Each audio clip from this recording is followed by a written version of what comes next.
Salut à tous, je suis de retour de vacances, donc il n'y a pas eu de vidéo la semaine dernière, j'ai mal organisé mon truc, j'ai pas réussi à en faire. Je voulais commencer avant de vous faire un magnifique exercice de maths pour vous montrer comment réfléchir, vous aider un peu à vous creuser la cervelle sur des choses simples, mais où il faut être un peu adroit dans ses recherches. Des petites trouvailles que j'ai fait, donc c'est un petit vlog de fin de vacances au début, vous avez qu'à passer les 3-4 premières minutes si ça vous intéresse pas. Euh, j'ai été dans un endroit très sympathique, notamment en Bretagne, et j'ai été sur une brocante. Une brocante, vous savez, vous vous baladez, vous avez des tasses, des fringues, des trucs, mais il y a quelqu'un qui vendait des bouquins. Moi j'ai été fouillé et j'ai vu qu'il y avait une caisse scolaire old school notamment. Alors pour 50 centimes chacun, j'ai acheté, vous allez me dire, espèce d'énorme nerd qu'as-tu fait, des trucs comme ça. Donc, géométrie, oulala, brevet élémentaire, arithmétique, donc ils sont plastifiés, je sais pas si on voit bien, arithmétique et géométrie. Alors les années, je sais de trouver dans arithmétique les années de ce truc-là, c'est écrit cours supérieur, classe de fin d'études, certificat d'études primaires. Donc j'imagine que c'est pour les CM2. 1945, boulevard Saint-Michel. Alors je vous le montre, hein, c'est incroyable. Librairie Armand Collin. Donc là on est en sortie d'occupation, hein, c'est vraiment, ça remonte. Arithmétique, calcul mental, système métrique, géométrie, dessin et travail manuel. Donc génial, déjà, j'adore le fait qu'il y ait travail manuel avec les maths, c'est incroyable. Vous avez pas mal de choses quand vous regardez un peu, mesure de surface, surface du carré, des petites frises à dessiner pour faire des dessins et tout. C'est assez intéressant. Donc ils ont des trucs, ils ont des trucs de cours, etc. Et notamment ils disent exercice d'intelligence. Ce sont les exercices où il faut appliquer. Enfin, c'est un peu rigolo comment ils appellent tout. Et moi ça me rappelle toujours, vous allez dire je vais encore faire le vieux réac des maths, mais pour casser les arguments de oui, oui, mais attends, personne n'avait le bac à l'époque, encore une fois, ça c'est l'école primaire. Euh, Moi, je sais que dans ma famille, c'était pas vraiment de la haute bourgeoisie, en tout cas, côté de ma mère, c'était de la Bretagne profonde, mélange d'immigration italienne et de pauvreté un peu prolo. Euh, donc, je sais que les cahiers de la grand-mère de ma mère, donc mon arrière-grand-mère, et côté breton, pas côté italien, parce qu'on a tout perdu, c'était des pauvres gens qui avaient immigré pour bosser, donc on sait pas trop d'où ils viennent. Je pense que j'ai des cousins, parce qu'apparemment l'arrière-grand-père qui est venu en Bretagne a beaucoup eu de campagne, ce que j'ai compris. Donc, je dois avoir des cousins dans la région de Milan, ce qui est hilarant, mais bon voilà. Passons là-dessus, donc côté breton, mon grand-père était quelqu'un qui a souffert, justement en 45, qui a souffert de la guerre. Un résistant, un jour, si ça intéresse les gens, je raconterai ses faits de résistance. Un mec assez incroyable, à 16 ans, en 39, il est rentré dans le maquis en Bretagne. Des histoires assez c'est dur, hein, voire assez sanguinolente. Passons, j'ai toujours trouvé, avec ma mère, très intéressant de regarder les cahiers de sa mère à lui. Donc je parle de quelqu'un, vraiment là on remonte dans le temps, sa mère à lui, ses cahiers de grammaire, écriture français d'école, donc écrit avec la plume et tout, les cahiers de cette femme, qui était une femme du peuple, et on voyait quand même son niveau de maîtrise d'orthographe, de grammaire et de mathématiques et de calculs fondamentaux à la sortie du CM2, elle n'est pas allée plus loin, qui me choque. Donc là c'est encore un argument de vieux conservateur vilain, pour dire, il y en a marre, j'ai des écritures de gens de l'époque, regardez, il y a des notes, c'est assez fou, de stylos de gens qui sont peut-être décédés aujourd'hui, je trouve ça incroyable. Donc cette femme, 1934, oulala, 8 rue d'Assas, 1934, la géométrie du brevet élémentaire, donc on est un peu plus élevé. Cette femme avait un niveau incroyable, c'était une femme du peuple, c'était pas, oui, mais il n'y a que les bourgeois qui faisaient l'éducation, c'est pour ça que c'était dur. Et donc, voilà, donc c'est un peu pour prouver tout ça, je pense que je vais m'amuser. Cette année, vous me direz ce que vous en pensez, vous mettez un pouce bleu, vous me dites si ça vous intéresse, je vais sortir des exos de ces bouquins et essayer de les corriger. Pyramide. Volume d'une pyramide triangulaire. Des choses relativement simples peut-être, mais quand même certaines, je vois comment elles sont présentées, c'est pas inintéressant. Volume de la sphère, volume de l'anneau sphérique. On appelle anosphérique le volume engendré. Alors, je veux pas que ça devienne une chaîne où on se dit il fait que râler sur le fait que le niveau chute. Hein. Je le fais parce que ça me saoule. Mais écoutez, c'est aussi pour dire qu'il y a de l'espoir. Que si, avec les bonnes méthodes, avec des gens qui sortent ou qui sont en plein entre deux guerres ou qui sortent de la guerre, qui sont des gens soit dans la pauvreté la plus crasse, enfin, la difficulté, le truc, il n'y avait pas de technologie, pas de machine à laver les fringues et tout, j'imagine pas la vie qui était la vie de cette femme-là, on pouvait leur donner un niveau assez élevé avec les bonnes méthodes. Et donc ça, moi, en tant que, on va dire, idéaliste, croyant en la beauté d'une méritocratie potentielle, en tout cas croyant qu'il faut euh, aller le plus loin possible dans le rêve de méritocratie, sinon bah, la société s'écroule et plus personne ne croit en rien. Et on va même profiter de ça, hein, pour venir de famille prolo comme ça, avoir fini par réussir à intégrer l'école publique via Louis le Grand pour moi. Y croyant à fond, je pense quand même qu'il y a des bonnes méthodes. Allez voir aussi l'interview de mon pote camerounais, hein. Je vous ai dit il y a 2 ans, donc j'ai eu un succès sur le bac Cameroun il y a pas longtemps, mais il y a 2 ans, j'avais fait une interview de ce pote-là qui il raconte comment ils sont genre 95 dans la classe et malgré tout, avec une bonne discipline, une bonne culture parentale, des parents très vénères qui disent qu'il faut réussir à l'école. Alors après, c'est un pays en développement, c'est peut-être pour ça, hein. Une bonne culture parentale dans son entourage et dans l'entourage de ses amis, ils ont réussi quand même à avoir un très bon niveau en maths alors qu'ils étaient 95 et sans calculettes, ultra modernes. Donc je pense donc qu'on peut avoir de bonnes méthodes. Voilà, je râle, hein, je discute un peu. C'est le retour des vacances et la vidéo free speaking. Euh, voilà, on peut avoir des bonnes méthodes plutôt que de râler et de pleurer sur le passé, hein, ce qu'on peut faire. On peut y retourner. On va dire, oh oui, mais retourner dans le passé, c'est mal, vive le progrès. Non, bah oui, mais le progrès, c'est aussi des gens qui sont libres dans leur tête et ils sont plus libres si le niveau est plus élevé. Donc on peut retourner dans le passé peut-être juste pour s'inspirer, ou regardons le futur, regardons ce que font les gens à Singapour. J'ai une conviction que la méthode de Singapour ressemble beaucoup à ce qui se faisait en 1934 en France. Et donc, par exemple, je vais vous montrer, alors c'est très galère, j'aurais dû prendre une autre caméra, mais c'est pas grave, des choses très intéressantes. Regardez comment ils expliquent la surface du cercle.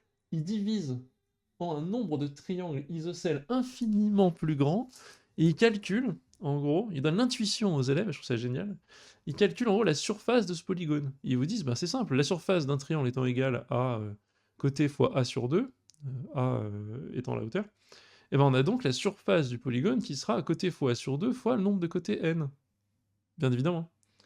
Et donc si on augmente le nombre des côtés, le périmètre se rapproche de la circonférence, et l'apothème, donc la hauteur hein, du triangle je pense, ou le côté du triangle, non, l'apothème, donc c'est la hauteur, se rapproche du rayon. On conçoit la vérité de la règle suivante, 2 points. Pour calculer la surface d'un cercle, on multiplie la longueur de la circonférence par la moitié du rayon. Excellent! Deuxième règle de calcul, on accumule avec le fait que la circonférence c'est 2 pierres, et on comprend que ça fait pi r carré. Voilà. C'est génial, j'adore ces intuitions de géométrie. Donc encore une fois, arithmétique, 1945, certificat d'études primaires, donc 10 ans. On peut faire des trucs comme ça, et il y avait... alors peut-être que ma grand-mère était... Enfin, mon arrière... C'est quoi? Mon arrière-grand-mère était une génie prolétaire, une parmi des milliers. Je dis ça parce que je sens qu'on va me dire, mais il y avait peu de gens, etc. Non, je pense qu'on peut monter le niveau dans une nation complète. On peut monter le niveau de tout le monde, quel que soit le niveau de classe. Ça peut être des classes populaires, des gens très défavorisés. S'il y a les bons ingrédients qui sont la bonne méthodologie, la discipline à l'école, je suis désolé, hein, quand c'est le bordel à l'école, ça marche pas. Donc la discipline à l'école, qui en est ou pas aujourd'hui, c'est une autre discussion, mais il faut la discipline à l'école. Il faut donner envie aux enfants, bien sûr. Et il faut un accompagnement des parents avec une croyance des parents dans l'importance de l'école. Alors, on peut monter le niveau de tout le monde. Et monter le niveau de tout le monde, c'est pas juste être un gros élitiste qui déteste le travail manuel. Non, monter le niveau de tout le monde, c'est donner un niveau minimal de compréhension de la langue française et de la logique mathématique, et notamment peut-être des statistiques, pour avoir des citoyens éclairés. Mais ça, il y a beaucoup de gens en politique, qu'ils soient de gauche ou de droite, qui ont peur des citoyens éclairés. Donc c'est possible avec les bonnes méthodes, et voilà, c'est un cri pour lancer une discussion, faire des commentaires. J'ai aussi acheté, après j'arrête, hein, je vous montre 2-3 trucs, c'est vraiment mon récit de voyage. Au début j'ai râlé sur l'éducation, j'avais dit vous pouvez aller à 3 minutes, vous irez à 10-15 minutes pour avoir mon exercice du jour. J'ai aussi acheté, mais alors là je me suis retrouvé dans quelque chose de très spécifique, peut-être que je vais tomber dans des questions religieuses, alors je sais pas si ça vaut le coup d'en parler, mais j'ai acheté ce truc-là, Avadhuta Gita. Vous allez dire le mec passe en mode mystique, comment on appelle ça, hindou. Et en fait j'étais curieux, parce que, alors étant un... Bon, moi je suis un rationnel, j'essaie d'être un rationaliste relativement droit, même s'il y a des questions auxquelles j'ai du mal à répondre. Il y a disons, l'étude de la morale m'intéresse beaucoup, d'où prenons-nous nos valeurs morales. Je connais les arguments chrétiens qui sont, si tu ne les prends pas dans la parole, par exemple, de la Bible ou de Jésus, alors tu les prends sur rien et donc ça marche pas. Les arguments de la morale moderne enfin, la morale non religieuse par des gens comme Richard Dawkins sont assez bons, ou comment il s'appelle, un mec que j'adore. Ah, j'ai oublié, un des autres penseurs de la pensée non religieuse, qui sont souvent des biologistes, Sam Harris, ont des très bons arguments, bref. Donc ça m'intéresse beaucoup, et j'ai toujours adoré la philosophie. Et donc la philosophie, moi, dans mon niveau de base de philo, hein, enfin de mec qui a la culture G qu'il a été chercher, hein, j'ai pas fait d'études de philo, j'ai l'impression qu'on a eu quand même une philosophie qui s'est, aux lumières, enfin une méthode scientifique et une philosophie qui s'est contractée, qui s'est un petit peu mieux centralisée grâce à Kant. Kant nous a mis un petit peu les bases de la méthode scientifique, les bases de la pensée morale, et les bases de peut-être l'esthétique. Donc en gros, il a fait ces 3 critiques. Alors pour les terminales, vous savez, hein, la critique de la raison pure, on pose les bases de la science, donc quelles sont les conditions. En gros, c'est tout le truc de... On a l'entendement qui va prendre... attraper les phénomènes et ensuite les transcrire dans notre tête. Et il nous dit en gros, les phénomènes sont juste ce que nous donnent les objets, on voit pas la vraie nature des objets, on voit que ce que nous donnent nos sens, etc. etc. Ok, très bien. Et il nous dit, bon, il y a des conditions a priori de l'entendement, c'est qu'il y a le temps, l'espace, tout ça. Donc il définit un peu la méthode scientifique avec un fondement qui est ensuite discuté, qui est repris ensuite et discuté sans la notion, avec moins de notions comment dire, moins de notions de déiste par Schopenhauer. Donc quelques dizaines d'années plus tard, on a Schopenhauer qui nous écrit Le monde comme volonté et comme représentation, et qui lui, Schopenhauer, reprend un peu une dynamique philosophique de Kant, mais toujours en excluant pas le fait qu'il y ait une nature réelle des objets, genre par exemple ce petit nounours là, voilà, que j'ai acheté à la fac, une nature réelle des objets qui n'est pas accessible à nous parce qu'on n'a accès qu'aux phénomènes que nous donnent ces objets par nos sens. Ok. Et lui, il nous le fait, donc il ne lâche pas ce truc-là, moi, qui est quelque chose, en fait, vous allez voir, qui me dérange, mais il ne lâche pas ce truc-là, mais il essaye de se libérer de l'idée, Kant nous dit, en gros, il y a des choses que je dois accepter comme vraies, parce que je ne peux pas les discuter, c'est l'immortalité de l'âme, l'existence de Dieu, et le principe de l'existence de la liberté. Il nous dit que ces trois trucs-là, c'est des catégories que je ne peux pas démontrer, donc je les prends pour acquises, mais j'accepte, enfin, je ne vous dis pas qu'elles sont démontrables, ou je ne peux pas dire qu'elles sont vraies, je les prends pour vraies, ok. Schopenhauer essaie d'aller un peu plus loin, alors j'attends que les philosophes me corrigent, mais il me semble qu'il tombe dans un pessimisme noir, comme quoi rien ne vaut le coup. Mais il a été inspiré, beaucoup, dans sa version moins déiste peut-être que Kant, par ce qu'on appelle les Védas, qui sont des espèces de principes philosophico-religieux indiens. Et je me suis toujours dit, ça c'est intéressant que l'Orient ait fait un peu son apparition, en tout cas peut-être avant, encore une fois les philosophes et les historiens de la philosophie vont me dire ça fait longtemps, mais en tout cas moi c'est via Schopenhauer que j'ai compris ce phénomène, dans la pensée occidentale. Apparemment, c'est un livre assez extrémiste dans l'extrémisme. Encore une fois, hein, l'extrémisme, ça peut être mal si le principe de base est mauvais, mais si le principe de base c'est que la vie est sacrée, l'extrémisme c'est de ne pas écraser une mouche. Hein. Donc je dis pas extrémiste dans le sens où il y a de la violence. Là, le principe de base c'est tu fais un avec l'univers, et donc on est dans un truc hindou où les gens disent, enfin, où l'histoire est racontée par un maître à son élève en gros. Alors c'est écrit en sanskrit, en anglais, en indien moderne, je pense en hindi, c'est intéressant. En gros, là, on est dans un truc extrême où l'idée étant qu'il faut réussir à faire partie d'un tout, comprendre qu'il y a la nature, l'univers, etc. Je connais pas très bien la philosophie hindoue, mais là, c'est un truc assez extrême qui dit tu n'as même pas besoin de méditer parce que tu es déjà partie du tout, tu es déjà le un, et donc tu dois te délaisser de toute envie d'essayer. Enfin, tu dois aller au-delà de ce qui est binaire entre l'univers et toi, tu n'es qu'un tout. Bon, voilà, très intéressant. Euh, c'est un peu particulier, mais encore une fois, comme avec Kant, qui nous dit il y a cet objet, je ne peux pas l'accéder. Comme avec Schopenhauer, qui garde cette idée de il y a le monde comme volonté, le monde comme représentation, il y a une représentation du monde, on n'a pas accès au vrai. Là, il y a un truc de on n'a pas vraiment accès au vrai non plus. Tout ça, que ce soit la philosophie orientale ou occidentale, il y a toujours un peu cette idée d'il y a un autre monde derrière le monde. Il y a un autre monde derrière les objets qu'on voit. Il y a un monde après le monde. Et moi, ça, c'est quelque chose qui personnellement m'a souvent dérangé. Le fait qu'il y ait un monde après le monde, alors après la mort, c'est encore une autre question, vous me direz, mais qu'il y a un monde autre.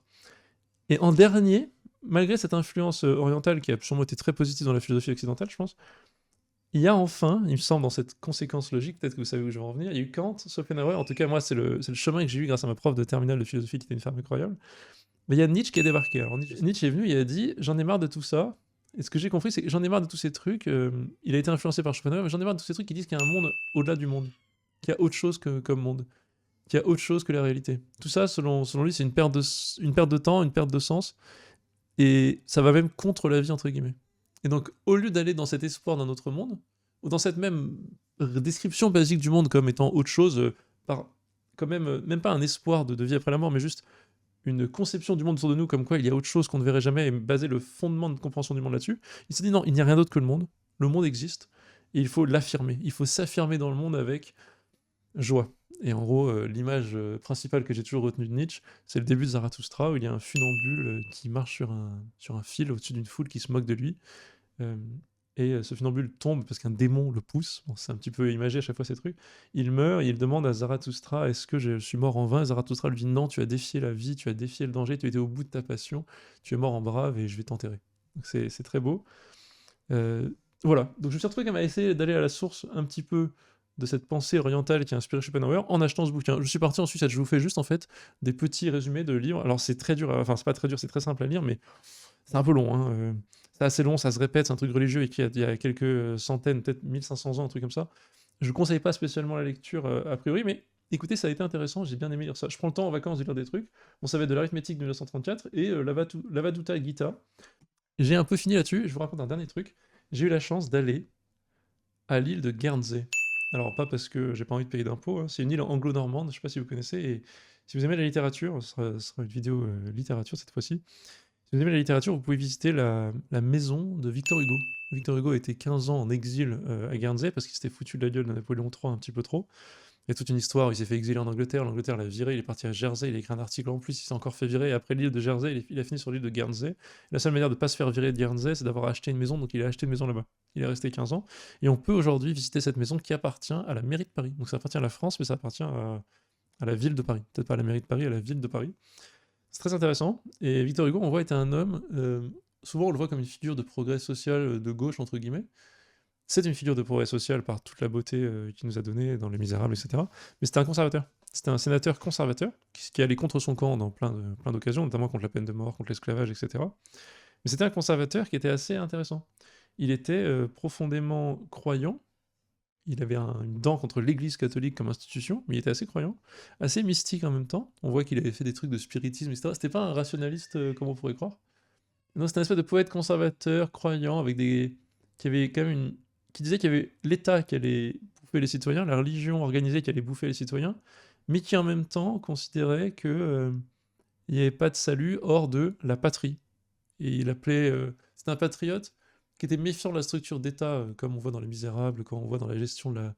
pas de la misère pour le coup, de la misère, des instances religieuses avec le bossu Notre-Dame. Il était dans le fond en train de dire que le salut de l'homme viendrait de la patrie, c'est-à-dire l'espèce de sentiment d'appartenance à un groupe humain, cohérent avec une histoire, etc. Et une certaine importance de la croyance, ce qui n'est pas quelque chose dans lequel je me retrouve spécialement, mais qui rend le personnage extrêmement intéressant. Il était tellement convaincu qu'il ne verrait plus la France, il a écrit Les Misérables sur cette île. Sa maison à Guernsey, il avait installé une espèce de table d'écriture où il se tenait debout, un standing desk comme j'en ai un ici, hein, comme un bon start-upper Victor Hugo, qui était face à la France, donc il voyait la France, les côtes françaises. Il écrivait debout parce qu'il avait mal au dos, il écrivait Les Misérables notamment à cet endroit-là, et il a écrit également Les Travailleurs de la mer, hein, son troisième, et il a écrit 3 romans, si vous n'êtes pas au courant. Les Misérables, Le Bossu de Notre-Dame, enfin, Les Misérables, Notre-Dame, pas le Bossu, Hugo c'est Notre-Dame de Paris, bien sûr, vous avez compris, Notre-Dame de Paris, et Les Travailleurs de la mer. Donc le premier, Les Misérables, c'est l'homme contre la machine d'État, le deuxième, c'est l'homme contre la religion, en tout cas la religion organisée, et le troisième, je suis pas sûr qu'il y ait une version Disney de celui-là, Les Travailleurs de la mer, qui est très beau, qui est l'homme contre la nature. Et c'est l'histoire d'un pêcheur, pas d'un pêcheur, c'est l'histoire d'un homme, un travailleur qui s'appelle Gilliatt, qui vit à Guernsey, qui va essayer d'aller dans une quête pour marier une princesse, entre guillemets. Mais c'est très beau, c'est excellent. Il a passé 15 ans, il pensait qu'il mourrait là-bas, donc vous visitez le 3e étage de la maison de Victor Hugo, et c'est une chambre funéraire. Vous arrivez dans une chambre funéraire de Victor Hugo. Il s'était fait une chambre, vraiment un truc, un peu un ego trip complet, où il avait mis, enfin quelque chose d'assez beau, il y avait une table, à un endroit, à un bout de la pièce, il y avait une table avec 3 sièges, vraiment le Père, le Fils, le Saint-Esprit, qui juge un homme qui est dans le lit d'en face. Et le lit n'a jamais été utilisé, mais il voulait mourir dans cette espèce de grande pièce, cette espèce de mausolée qui s'était construit. Bon après, il se trouve qu'il est retourné en France, il est pas mort là. Et c'était assez intéressant, assez beau en même temps, dans son truc un peu mégalomaniaque, mais bon, en même temps, c'est Victor Hugo. Si quelqu'un a le droit d'être mégalo, est-ce que c'est pas lui? Mais vous visitez cette maison, il y a beaucoup de poésie, beaucoup de choses. Donc voilà, il y a des images d'un curé qui se fait planter, d'un soldat qui représente la force de l'État, qui se fait tuer par des gens du peuple, et en même temps, il a écrit la patrie et la Vierge, je sais pas quoi. Donc c'est très intéressant dans les valeurs qu'il avait, et en même temps les combats qu'il avait. Au-dessus du lit qu'il a construit dans sa chambre mortuaire, parce que j'essaie de faire cette vidéo selon des objets que j'ai ramenés de mon voyage, il avait cette magnifique petite statue en ivoire, qui est ce qu'on appelle un memento mori en histoire de l'art, hein. C'est-à-dire un objet fait pour que l'homme se rappelle qu'il est fini et qu'il va mourir un jour. Donc c'est un objet qui nous rappelle cette finitude de la vie. Ce memento mori lui a été offert, donc c'était une espèce de petite, comme je disais, un petit crâne de cette taille-là à peu près, qui ornait le lit funéraire qui s'est construit. Et ça lui a été offert par un fameux, apparemment, j'ai oublié le nom, un fameux français sculpteur de l'époque, à la mort de sa fille. Sa fille dont il parle, il me semble, dans ses poèmes beaucoup. Sa fille qui s'est noyée quand elle avait 19 ans, s'en est durement remis. Le pauvre Victor Hugo, à la fin de sa vie, sa femme était décédée, son autre fille était en asie-psychiatrie, son fils était mort à la guerre, ou je sais plus quoi. Enfin, il a quand même vécu beaucoup de drames. Et je trouvais très beau ce petit objet, et qu'il a été offert donc à la mort de sa fille, qu'il avait mis sur ce lit. Donc on appelle ça un memento mori, c'est du latin pour dire souviens-toi que tu vas mourir en gros. Et c'est d'un côté la face d'un homme, et de l'autre côté un crâne. Donc c'est un peu particulier. Je trouvais ça sympa, donc j'ai acheté le magnet. Je trouvais qu'il y avait assez de force dans ça. Donc si vous allez à Guernsey, c'est une vidéo non sponsorisée, je vous conseille d'aller visiter la maison de Victor Hugo. Un personnage assez fascinant. moi que j'ai toujours admiré, peut-être comme beaucoup d'enfants français qui l'ont étudié. Mais là, on découvre un peu plus un côté de sa vie, le drame de l'exil. Il en voulait pas à Napoléon III. Ici, bien sûr que Napoléon III s'est fait rétamer à Sedan en 70, donc il s'est ramené. Ensuite, Victor Hugo est venu en France, il est rentré en France. Il est mort en France, et à l'époque, avec la population française de l'époque, je ne sais pas combien de gens il y avait en France. On peut regarder, hein, population française, alors je crois qu'il est mort en 83, Nope. 1883, un truc comme ça. Euh, il y avait en gros 30 millions de Français, ok. 30 millions de Français à peu près. Ah non, 1810, bon, on s'en fout, on a compris, 30 millions de Français. Apparemment, quand il est mort, il y a eu 2 millions de personnes qui sont montées sur Paris, en tout cas dans les rues de Paris, pour l'accompagner euh, au Panthéon. 2 millions classe populo, hein. Des gens qui étaient reconnaissants que quelqu'un ait donné une voix aux classes populaires et à la misère, grâce aux misérables. Donc voilà, il est mort quand même dans la gloire. Heureusement qu'il n'est pas mort seul sur son île anglaise. Mais voilà, j'ai ramené de cette visite ça. C'était ma petite vidéo de retour de vacances. J'ai raconté beaucoup de choses, donc si je fais le bilan, des bouquins qu'on va peut-être retrouver cette année, dites-moi en commentaire. Arithmétique géométrique 1934-1945, des exos qui sont faisables hein, pour des gens au niveau lycée, mais c'est intéressant de voir ce qu'on pouvait faire à des gamins à l'époque. Et je suis pas pour retourner à la punition par taper sur les doigts, hein, c'est pas ce que je dis, mais par contre, il y a des méthodes mathématiques, il y a des méthodes pour aider les enfants, même dans les quartiers les plus difficiles.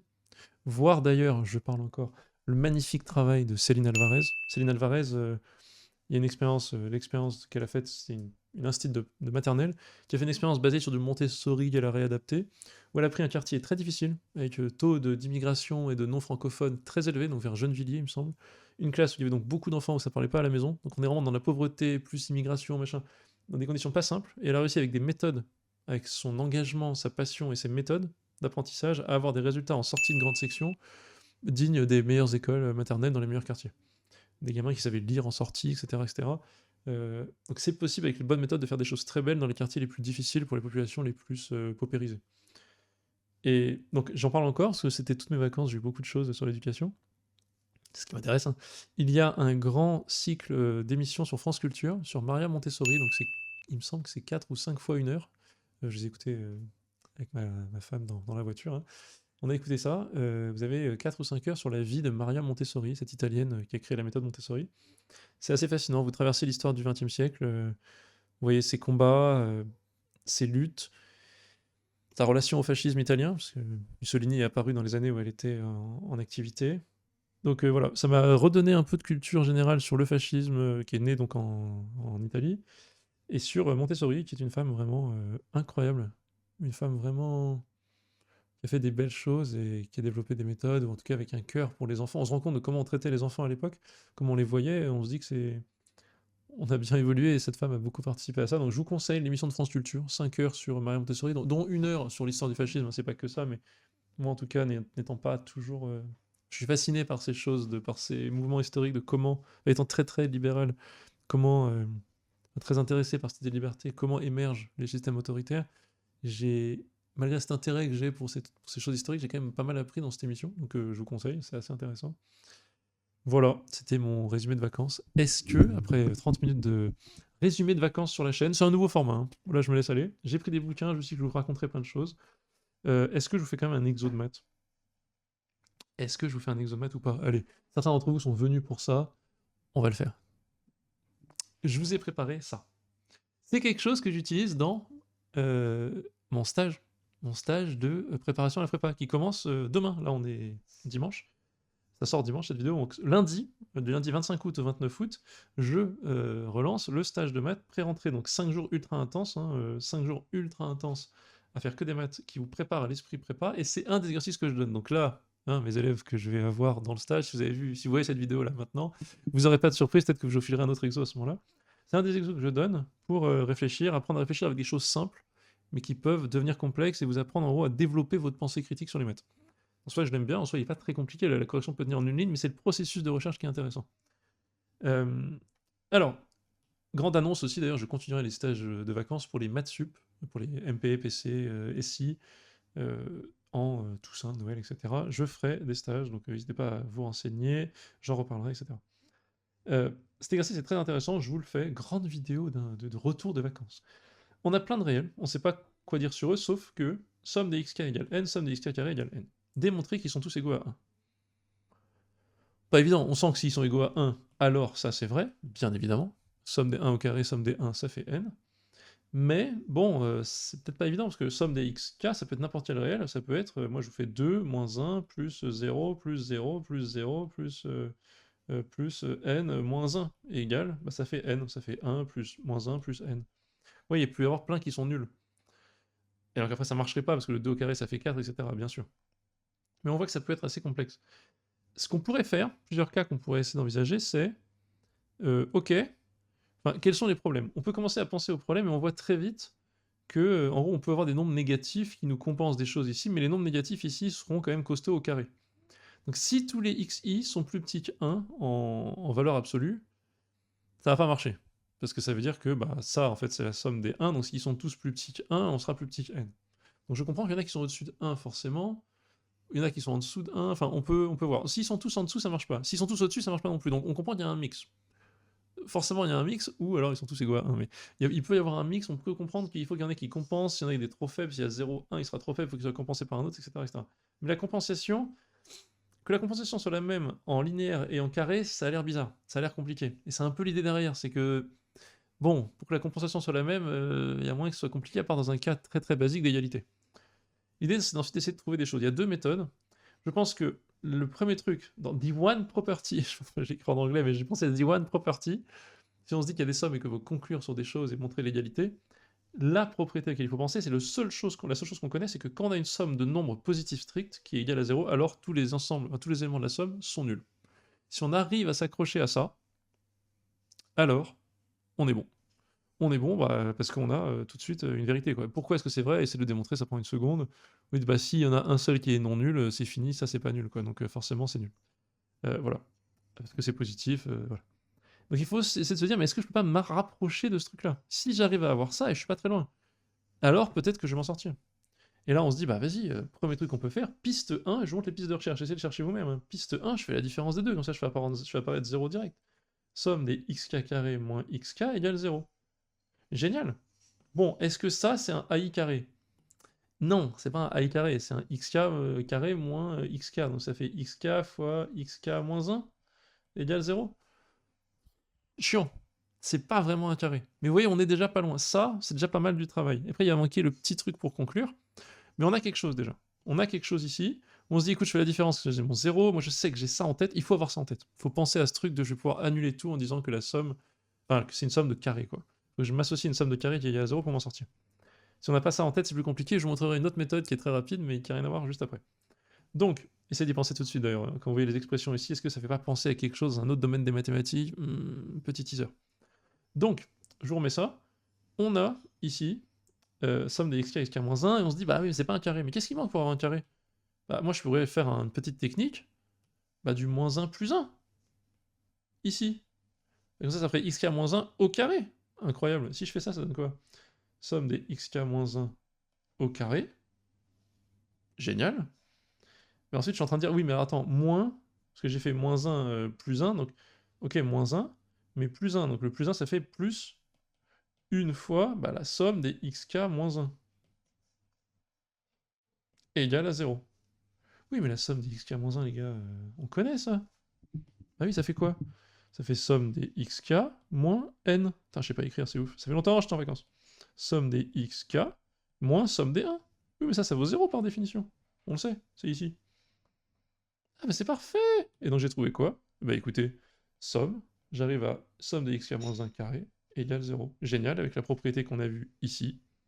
Et bien, quel que soit i, enfin quel que soit k, xk moins 1 égale 0, xk égale 1. C'est démontré. Et vous voyez, avoir l'intuition de ça, faut penser à ça, faut connaître cette propriété, faut l'avoir déjà rencontrée, c'est fait si c'était pas le cas. Ensuite, il faut tenter un truc, une différence, on se dit, vas-y, on vire le n, facile. Là, on n'est pas loin. J'aimerais un carré, je l'ajoute. Faut pas se dire, ah, mais j'ai pas vu ça à l'avance dans ma tête, donc j'écris pas. Non, non, justement, la méthode, ce que j'essaie de vous apprendre dans ces stages, justement, sur lesquels j'insiste beaucoup, c'est lançons, essayons. Faisons quelque chose. Essayons le truc, puis on verra bien comment gérer le nouveau truc que ça apparaît. Parce que l'idée, c'est que ça va peut-être faire apparaître des nouveaux problèmes, mais on parie sur le fait que ces nouveaux problèmes qui apparaissent sont peut-être plus simples à résoudre que les anciens. Là, on savait pas quoi faire, on a fait quelque chose. Ça, c'est facile à résoudre, c'est la définition. Et peut-être qu'on l'a pas vu dès le début, mais c'est pas grave, faut pas se dire qu'on doit être un génie qui voit cette coups à l'avance. C'est pas des échecs qu'on fait. Au début, on cherche, on y va, on avance. Le plus dur, c'est de se censurer. Enfin, c'est le plus dangereux pour vous.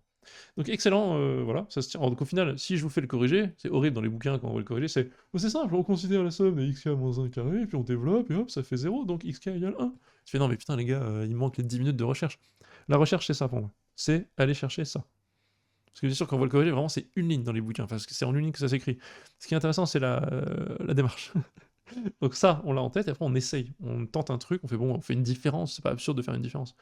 Et ensuite, on voit, bah, il manque un carré, j'essaye, oui, oui, ça marche. C'est d'autres manières intuitives de le faire, dites-moi en commentaire si vous en avez. Méthode 2, que j'ai découverte, honnêtement, ce matin même, j'avais pas pensé avant.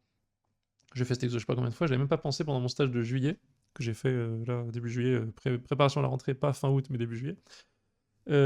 En fait, ça nous fait penser à quoi? Somme des xk, somme des xk carré. Bah attendez, moi j'ai une liste de nombres. x1, xn. Bah disons que c'est des notes, par exemple, des notes à un ds. Oh, domaine des statistiques. Somme des xk, somme des xk carré. Ouh là là là là. Espérance de grand X. Ou alors moyenne des grands X, si vous voulez. Ouais, non, parce que espérance, c'est improbable. Ok. Moyenne. Le mec est prof de stats, attention. Hein. Moyenne égale. Ah, mais c'est somme des xi sur n. Ouais.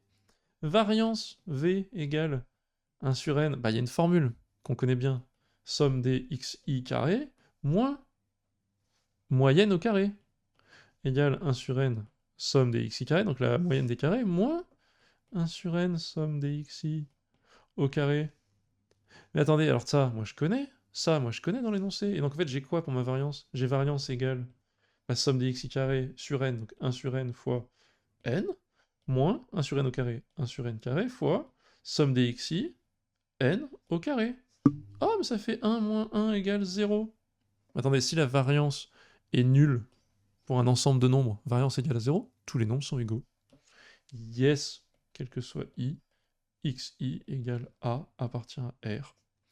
Or, on conclut pour trouver la valeur, hein, somme des xi égale n, implique, ça fait n fois a égale 1, quel que soit i, xi égale 1. Voilà, argument statisticien, on adore. Merci d'avoir suivi cette longue vidéo de rentrée. J'étais volubile, j'avais envie de parler. Ça va peut-être pas plaire à tout le monde, j'en suis désolé. Je mettrai le timecode à 27 minutes, je crois, pour l'exercice de maths. Pour tous ceux qui ont aimé que je parle de choses, n'hésitez pas à me dire ce que vous aimez, ce que vous n'aimez pas, ou s'il y a des choses dont vous voulez que je parle plus. Encore une fois, je reviendrai sur ces bouquins d'arithmétique et de géométrie.